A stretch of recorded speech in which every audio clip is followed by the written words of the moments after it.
Guys, പുതിയൊരു വീട്ടിലേക്ക് എല്ലാവരും സ്വാഗതം. ഗൈസ്, ഒരു വല്ലാത്തൊരു ദിവസമായിട്ട് രാവിലെ മോർക്കണിക്കുന്നത് കേട്ടോ. രാവിലെ അല്ല, ഞങ്ങളിപ്പോൾ എണീറ്റിട്ട് രാത്രി എണീറ്റിട്ട് പിന്നെ ഉറങ്ങിയിട്ടില്ല. ശരിക്കും കൊടുങ്കാറ്റായിരുന്നു. കൊടുങ്കാറ്റെന്ന് വെച്ചാൽ ഞാൻ ഇന്നേ വരെ എൻ്റെ ജീവിതത്തിൽ എൻ്റെ വീടിൻ്റെ ഇവിടെ നമ്മൾ ഇവിടെ ഷെഡുള്ള സമയത്ത് നമുക്ക് ഓർമ്മയുണ്ട്. എൻ്റെ വീടിൻ്റെ മണ്ടയ്ക്ക് ഒരു മരമൊക്കെ പൊട്ടി വീണു, റബ്ബറൊക്കെ പൊട്ടി. പക്ഷേ അതൊക്കെ ആ ഒരു കാറ്റ് പകലായിരുന്നു. ഇന്ന് രാത്രി ഉറങ്ങുന്ന സമയത്തായിരുന്നു. നമ്മളൊന്നും അറിഞ്ഞില്ല. പിന്നെ ഇവിടെ നിന്നൊക്കെ ലൈറ്റ് അടിക്കുന്നൊക്കെ സൗണ്ട് കേട്ടപ്പോഴാണ് നമ്മൾ എണീറ്റ് നോക്കി കേട്ടോ. നാശനഷ്ടം എന്ന് പറഞ്ഞു കഴിഞ്ഞാൽ ഒന്നും പറയാൻ പറ്റത്തില്ല. എൻ്റെ ഈ ഒരു കാറും അനിയൻ്റെ കാറും ഇതാ ഇവിടെയാണ് ഇടുന്നത്. നമ്മുടെ വീടിൻ്റെ ഈ സൈഡിലായിരുന്നു ഉണ്ടോ.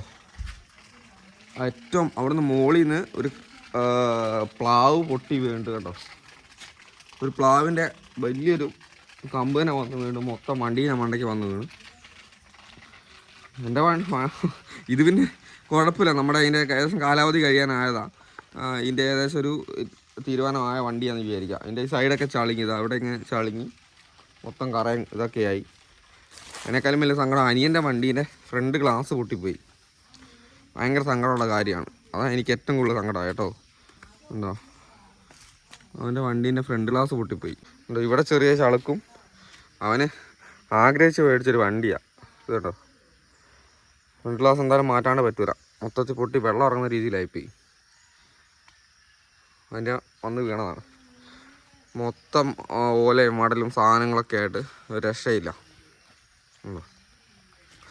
അവിടുന്ന് മുകളിൽ അതിനിടെ തറവാട്ടിലാണെങ്കിൽ, നമ്മുടെ മേലെ തറവാട്ടിലാണെങ്കിൽ അവരുടെ വീടിൻ്റെ മുറ്റത്തോട്ടൊക്കെ ഫുള്ള് മരങ്ങൾ പൊട്ടി വീണ് കിടക്കുവാണ്. അവിടെ നോക്കിയാൽ മനസ്സിലാവും, അവിടെ ഫുള്ള് പൊട്ടി കിടക്കുവാണ്. അതിലും വലിയൊരു പ്രശ്നമുണ്ട്, ഞാനിപ്പം കാണിച്ചു തരാം. അല്ല, എന്തെങ്കിലുമൊക്കെ നമ്മളെല്ലാം മൊത്തത്തിൽ പോയിട്ടില്ല. അതാ അപ്പോൾ അവർ ആർക്കൊക്കെ കൊടുക്കേണ്ടത്. അതാ പ്രശ്നം. സീരിയസ് ഉള്ളത് നോക്കിയിട്ടില്ലേ. കോഴി ചത്തായിരുന്നോ? കുറേ ചത്തു.